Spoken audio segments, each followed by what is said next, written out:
Hey art friends, so this week this video will be for the younger kids.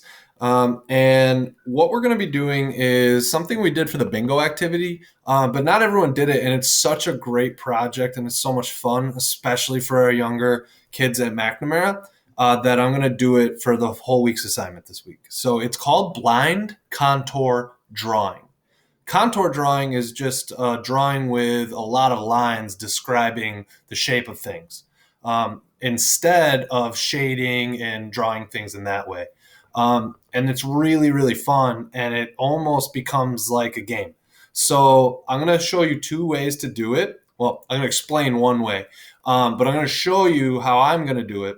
And basically, it's just drawing without looking at your paper the whole time.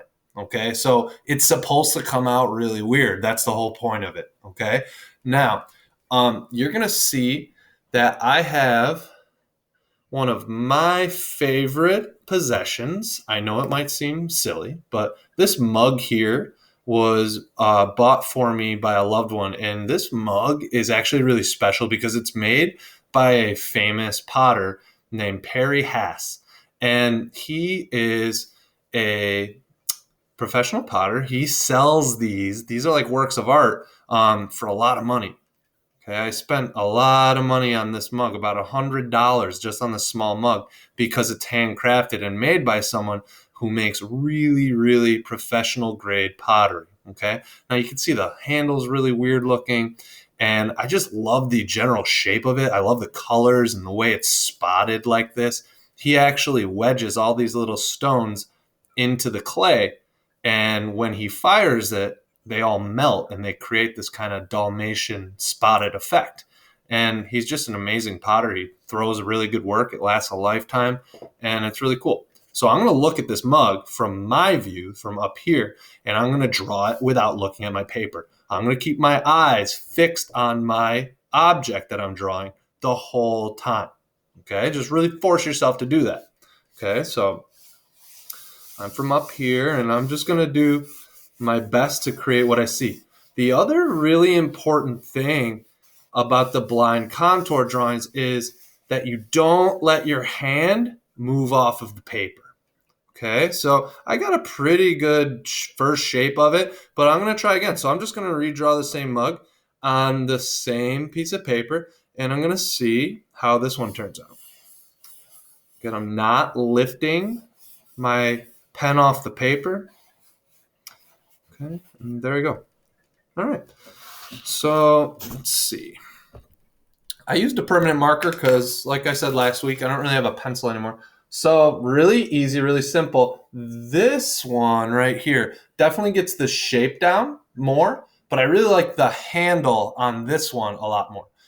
Now, the reason that this is cool is because if you do have a pencil and you have paper plates, I don't have any paper plates, you can just poke your pencil right through the middle of your paper plate.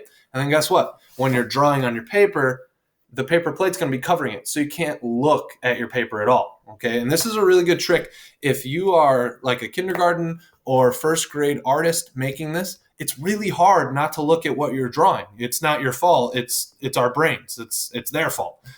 So what we're going to do is we're going to try that out, especially if you have a spare paper plate that you can use for an art project. Okay, again, ask mom and dad or whoever's at home with you if that's okay. Now, I wanted to talk also about an artist named Alexander Calder, and he's a very famous artist, and he created sculptures, not blind contour drawings, but sculptures that looked a lot like blind contour drawings like these, because he used wire to create his sculptures. I don't expect anyone to have wire, but for the sake of this just being an extra added fun part of this video, I'm just going to show you how one of these blind contour drawings could be turned into a simple wire sculpture kind of line drawing combo. Okay, so we have this here. Take one last look. Now I'm going to just use my wire, and this is actually really thin wire, so I can even cut this with scissors. I bought this on Amazon. Okay, I haven't been able to buy any art supplies since we've been in quarantine, so I am just getting creative and buying things like this on on any service that will deliver it. And Amazon luckily sells just about everything on the planet, it seems. So we're doing good there. But I'm just kind of manipulating this. I did a circle for the top, and now I'm just kind of adding a little bit on the end here to make this cup shape. And I'm just going to keep going over again and again. And this is just for fun, my friends, just for fun. I'm just showing you this to maybe get you excited to create yourself. Maybe you got a birthday coming up, you can ask for some sculpture wire. But if we are buying this for young ones, if my parents at home are watching, it is a little tough for the little ones to use. But I'd say if you're second, third grade range, or even like higher first grade range, this is a really good thing. The only thing that can happen is you can sometimes poke yourself a little bit with the wire, but I really wouldn't say it's dangerous at all. So I kind of got my cup shape down, right? And I'm going to cut a little bit more wire off this. I have it double wide right now because it helps to sculpt with. Makes it just a little thicker, but even if I just used a single piece, it's really simple to make. So I'm going to just kind of make my handle shape out of it, and I'm just going to kind of loop it around the side. And in my videos, my playlist on my YouTube, I also included a video about Alexander Calder. And his sculptures are amazing. They're just absolutely amazing. And he actually makes mobiles. They're things that spin around. Like when you were a baby, you probably had one over your crib, but he makes them like art style, sculptured. Okay. So here is my little wire mug, right?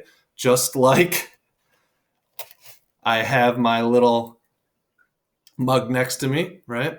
My two mugs. This one isn't as good, but it's still fun to make. And if I had a little bit more time, you can add a lot more layers to this. And I could probably make this look just like this mug by the time I was done. But again, Alexander Calder, makes people's faces, and then he shines light on them. He shines shadows behind him.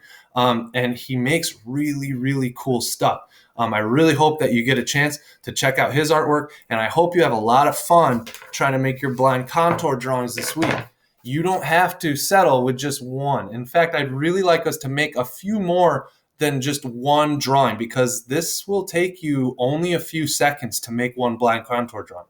If you have enough paper or the ability to do this on a tablet or anything else, try it out multiple times. Make it into a game. Get your brothers and sisters involved. Get someone of your friend over through Skype involved. Try to do this and just have fun. Maybe look at someone's face and try and draw their face.